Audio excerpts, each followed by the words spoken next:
Have you ever thought about adding servers for previous expansions as they were then? No. And by the way, you don't want to do that either. You think you do, but you don't. So the newest WoW expansion, World of Warcraft Battle for Azeroth, was announced today at Blizzcon, but for many of us, a much more exciting announcement has also been unveiled.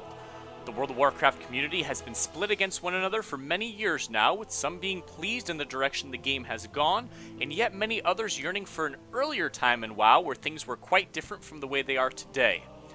Nostarius, which launched in 2015, proved to the world that there was a considerable number of people out there who were ready to revisit this old version of WoW, even if it meant considerable risk of server shutdown. And on April 10th, 2016, those fears became a harsh reality as Nostarius was closed down following a request from Blizzard. Yet, the Nostarius experiment was still a success in the eyes of many. It proved that there was much more than just nostalgia for an earlier day that drew people to classic WoW. It proved that the game itself, prior to the massive amounts of overhauls and changes that would take place over the years, was a fundamentally solid and enjoyable experience. It wasn't rose-tinted goggles, and it wasn't you think you do, but you don't.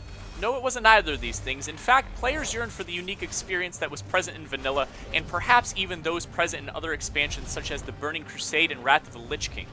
Now, as of today's date, November 3rd, 2017, Blizzard has announced that these servers are in fact returning, and according to a PC Gamer interview with Blizzard's vice president, they will be in a form that you remember them to be in, meaning no cross-server play, no looking for raid, and no random dungeon finder. Now, while these announcements bring a much-needed answer to the legacy WoW community, there is also a host of many new questions that will perhaps need to be answered in the days and months to come. What version will these encounters be in? Will they be pre-nerf, post-nerf, or somewhere in between, perhaps? Will game-breaking bugs that were present in certain patch versions be rectified before the servers update to those patch versions?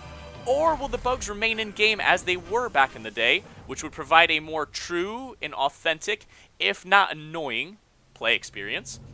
Will Burning Crusade, Wrath of the Lich King, Cataclysm, MOP, and Warlords of Draenor servers be available to play? Or will we all start on a vanilla server that progresses to these expansions over the course of several years? Perhaps none of these options are the truth, and only the base vanilla version of the game will be playable whatsoever. Or perhaps I'm a fool, and by the time you're watching these videos, this question has already been answered a dozen times over. Another interesting question that needs to be addressed is what will happen to private servers as they stand today?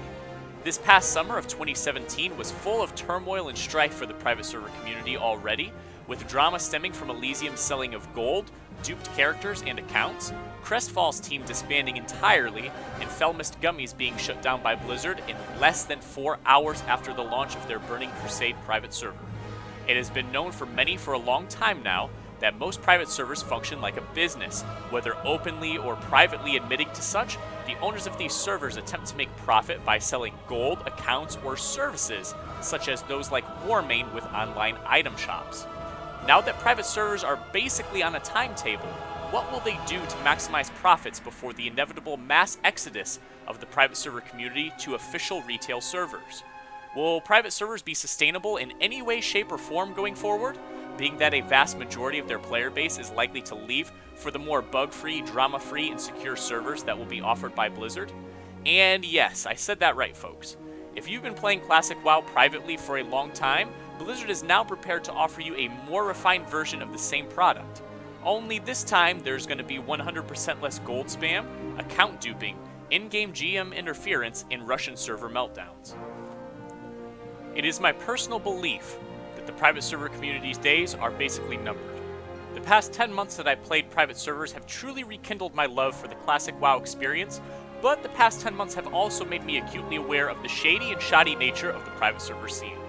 I believe that private servers will continue on the status quo for now, but once Blizzard's classic servers are released, they will very rapidly die out. As for the future of Blizzard's new classic servers, I think it will be exceptionally bright.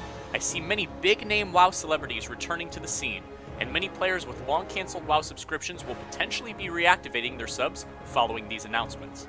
On a personal level, I've been both very shocked and overjoyed to hear this new news. I've always wanted nothing less than to be able to play and enjoy the versions of the game that I love here on my channel and share those experiences with you. The early years of WoW are by far my most cherished experiences in gaming. This version of the game is something I have a very special attachment to, and I'm thrilled, excited beyond words to be able to relive these experiences once again with each and every one of you here on the channel.